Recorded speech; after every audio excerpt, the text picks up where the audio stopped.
And good evening, everyone. Welcome to the CuppaChino Club social TV channel. I'm your host, Bridgetti Limbanda from Cape Town in South Africa. And my amazing co-host is Viola Manuel. Viola, welcome to the show. Thank you so much. How has your day been? Well, I actually went to the store today because I had Mm, to help a lady who's a pensioner. I've been helping her for the last year or so since her husband passed. And she's one of those ladies who doesn't drive, doesn't understand the first thing about mobile phones or any kind of technology. So it's been one of the sort of social things that I've done for her as a friend is to take her grocery shopping once a month. And actually, she's managed quite well. This was the first time since the lockdown that I've needed to take her to do a store run, heavier things that she couldn't yeah, possibly carry if she went to the corner cafe, um, for example. How was your day? it was good. I must tell you, I'm planning a store run tomorrow. It's overdue. We're starting to like sort of double use our tea bags at the moment. So, um, I tease my mom all the time about saying, you see, this is when growing up on the Cape Flats becomes such, the skills you Oh, you acquire. Growing up on the Cape Flats come back to just it's something you start to value as you get older. But yeah, so doing a store run tomorrow. Today's been a good day. I was just, Shay, my son's got a full school day, and it was so interesting. Just I think this whole, we've gone through two phases of hard lockdown, two sessions of really hard lockdown.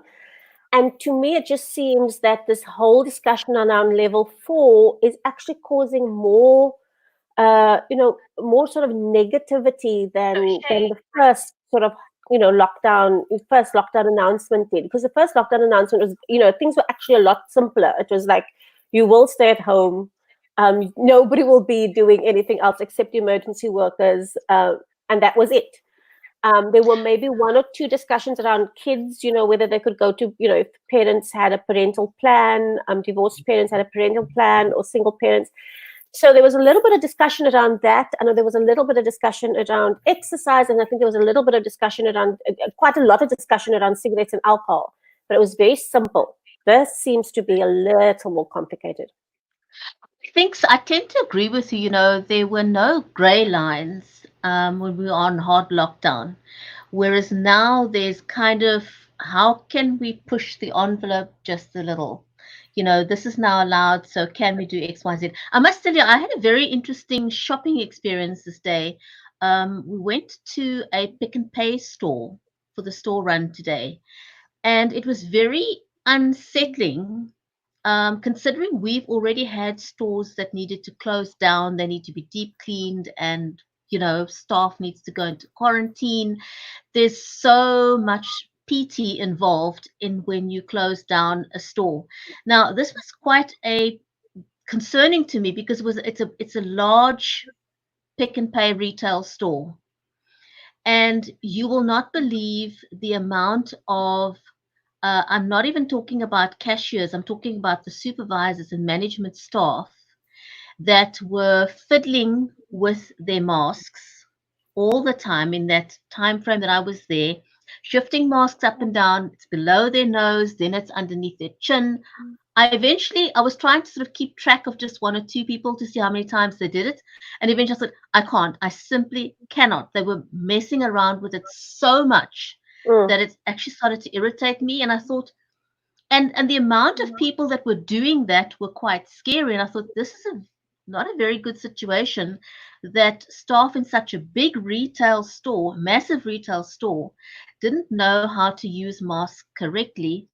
Because if they have to shut down that store, it's going to have real big consequences for the volume of staff. The amount of deep cleaning that's going to have to be done in that store is not, it's not a joke. yeah. Um, Yeah. So what I've seen at the Pick and Pay I go to, or it was a Pick and Pay. No, I think it was another retail. I think it was Checkers. Actually, I forget. But I see now that in the retail stores, there's sort of a glass piece of glass or like plastic, transparent plastic between yourself and the cashier. I saw that. I also saw that a lot of them are starting to move to that sort of headgear where they put it onto their heads and they've got the sort of transparent shield over their faces.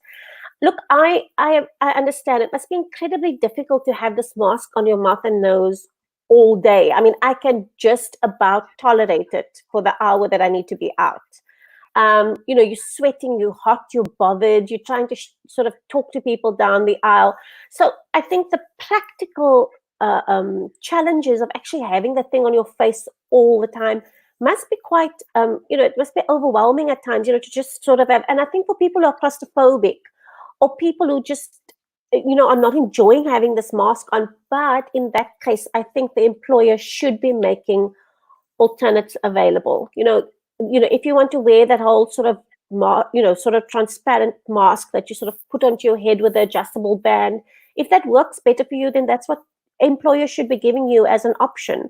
And I'm just not sure if employers are, or if employers are just saying, what, wear your mask and that's it, because it's very difficult. I just guess it must be very difficult to have that thing on your face all day.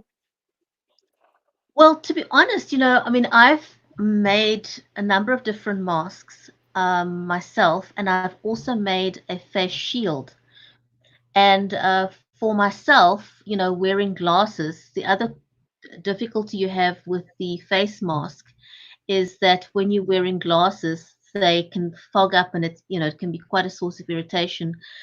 And, we touch our faces so many times without even realizing. Although I must say, I'm actually amazed at how well I've been able to train myself not to touch my face as much as I normally would. I'm sort of more conscious of it. Um, but I do find it very irritating having my glasses fog up if my nose is not completely covered.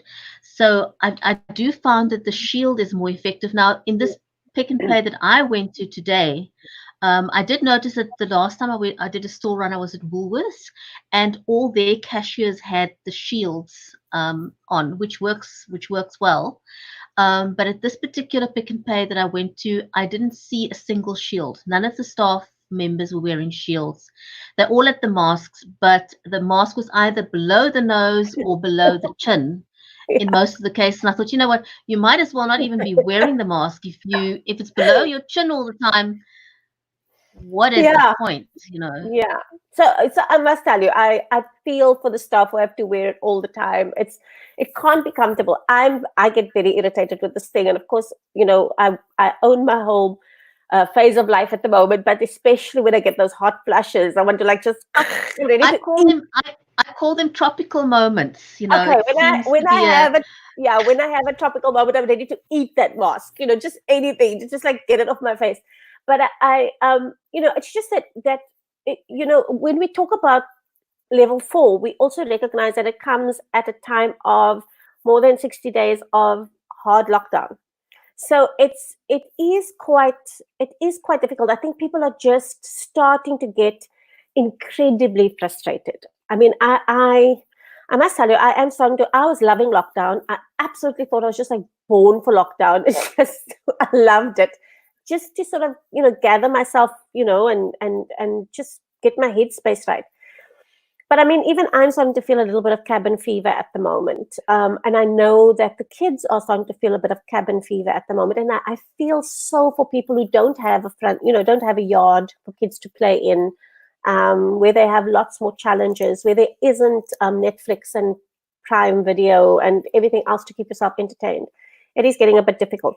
But I also find that the discussions now, we said you did have a little bit of discussion around parental rights. You had a little bit of discussion around spaza shops. You had a little bit of discussion.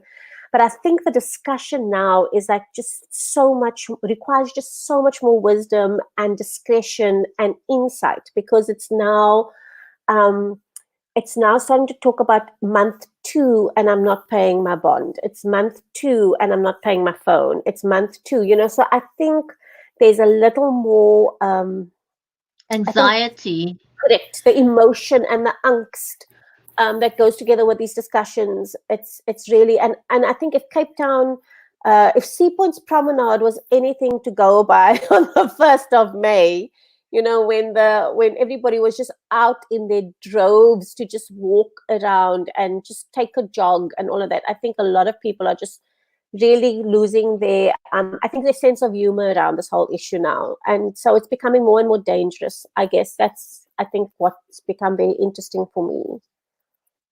Absolutely. So I wanted to talk a little bit about, I spoke to two retailers today, and the challenges are starting to become very, very real. Now, the retailers told me that first of all, they are only bringing back 50% of their staff, for example, but by the same token, they can only allow 40 to 50% of the usual clientele through the door. So they're stuck with bills to pay, a full complement of staff, but only 50% can be on site, and 50% or less of traffic is allowed inside the store. Now, an interesting dilemma as well. I don't know what the answer is, and I don't know what retailers are doing. I haven't been clothing shopping. I've got no plans to do clothing shopping. But there are people that do need to go and buy winter clothes or winter bedding or whatever. So I'm just wondering how, I don't think, these are again one of those unintended consequences or issues that one needs to deal with. I'm not sure even how retailers are going to deal with the issue of people trying on clothes. Yeah. That's an interesting dilemma. What do you do? Are you going to just say, well, you can buy the clothes, but you can't try it on and you can't return it? Correct. I'd be interested to know what's happening in that space. Look, I really don't know what retailers are going to do, because the thing about it is I don't know if there's a lot of people who will buy anything that they haven't tried on. Um, and it's really just, it's necessity stuff. And the one thing you do want to do is you want to stop them from having to come to the store again.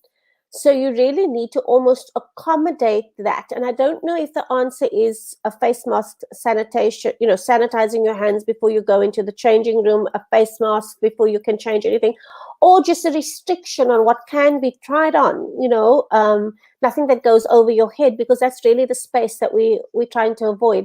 So I am absolutely, and this is the whole thing I was saying, it's just getting a lot more complicated. The conversations are getting a lot more complicated. The more people sort of come, vendors on the street, you're now going to see a busier CBD. Does that mean that there are going to be people on the corners trying to sell stuff again, and beggars on the corner trying to get money from you again? And, so this whole new come to life in terms of the economy and starting to jumpstart the economy is also going to, it's quite obvious that it's also going to raise and increase the risk of actually just spreading this virus. And to me, really, one thing that I haven't heard a lot of noise about, I've seen something about, some stuff about it, but is actually a vaccine. Now, how far they are with getting a vaccine for COVID-19.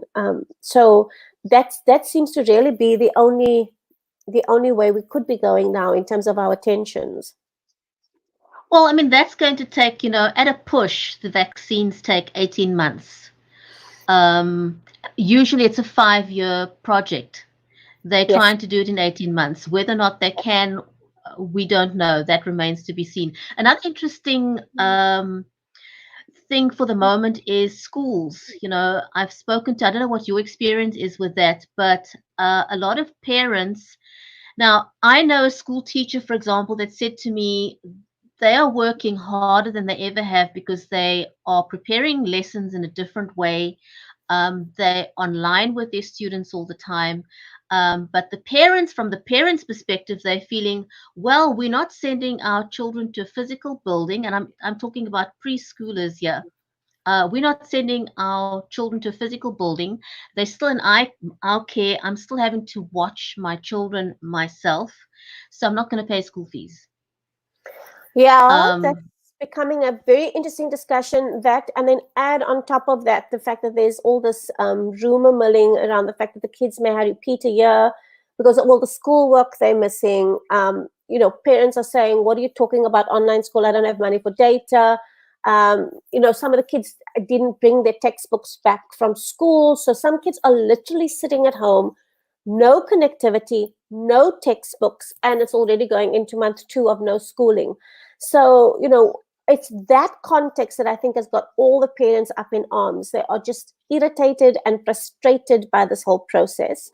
And if you start talking about the high end schools, I sit and I sort of think like, do you want to pay those thousands of rand for your kid to be, because your kid's at home?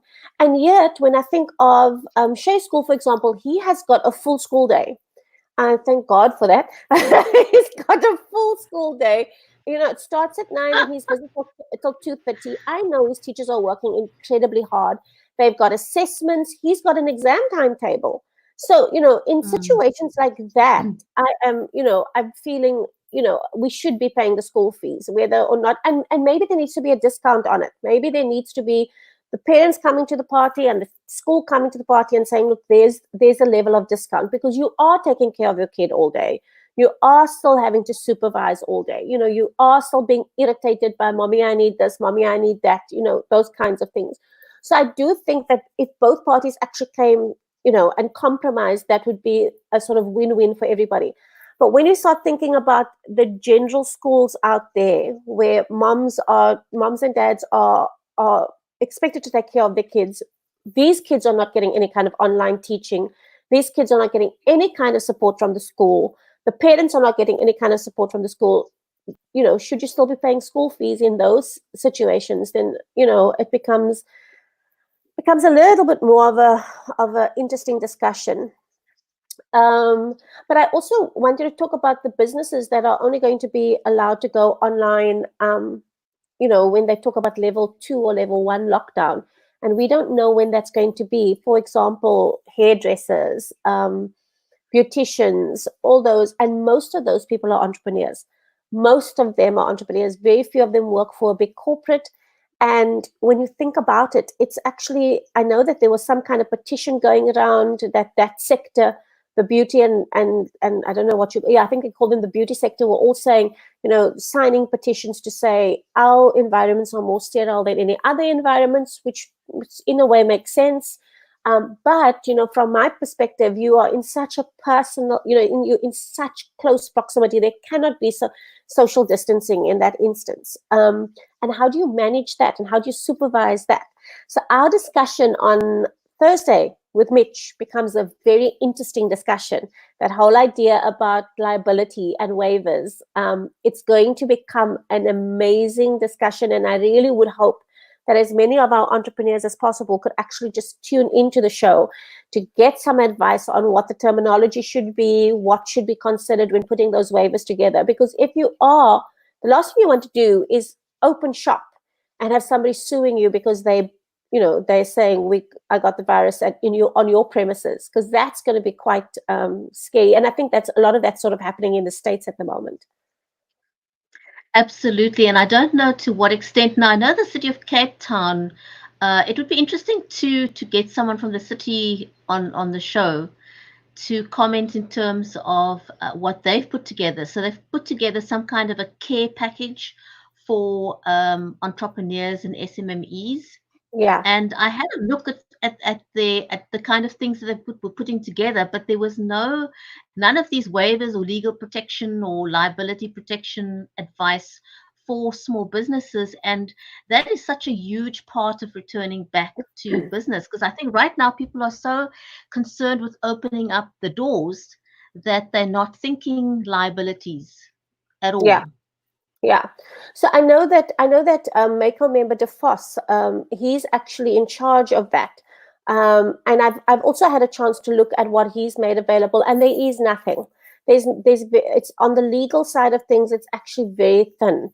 And so I do think that the idea, maybe it's just one of those things that nobody's given any thought to, because we are not, our culture is not for people to sue corporates. Maybe the reason it's happening in Europe and in the States more is because that's part of their sort of culture. But I do think that is something that every entrepreneur needs to prepare themselves against. It's that and dispute resolution. One of the things I talk about all the time is that you have to move to arbitration and mediation. You cannot be threatening people with legal legal claims as, it's just counterproductive in my mind. Arbitration and mediation, and of course the idea of just protecting yourself with a waiver before anybody walks onto your premises just makes a lot of sense. Yeah, just a simple notice at the entrance, Yeah, do you have a document there that people will sign before they enter and they say that they're going to hold you harmless? um, you know, but at the same token, are you taking all the standard precautions in terms of correct. keeping your staff and your visitors safe? Are you managing people that come into your onto your business premises? There's just such a lot of things to consider, and I Mm. really looking forward to unpacking that with Mitch on Thursday. So if you're watching the show now, you're catching the replay, I would urge you not to miss the show on Thursday with Mitch Jackson. He is a trial attorney. He's also known as the streaming lawyer. Mitch comes with a wealth of experience, and he has put together these legal documents and terminology for his clients. So, if you haven't yet sought legal counsel, if you don't know which direction to go, then don't miss the show to get some, everything's different each country. As you Yeah, said, thankfully, we don't have a culture where people tend to run out and sue each other willy-nilly. But, we live in difficult times. People are correct. desperate.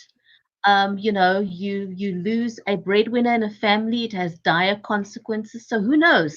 Yeah, Even that might change the perspective that we've had on legal liability before. So, correct. rather be proactive than put your head in the sand about it, I would say. Absolutely, absolutely. So the show's jam packed. Apart, we were supposed to have two ladies from the energy sector with us today. That couldn't be finalized in time, but we have postponed them to Friday's show.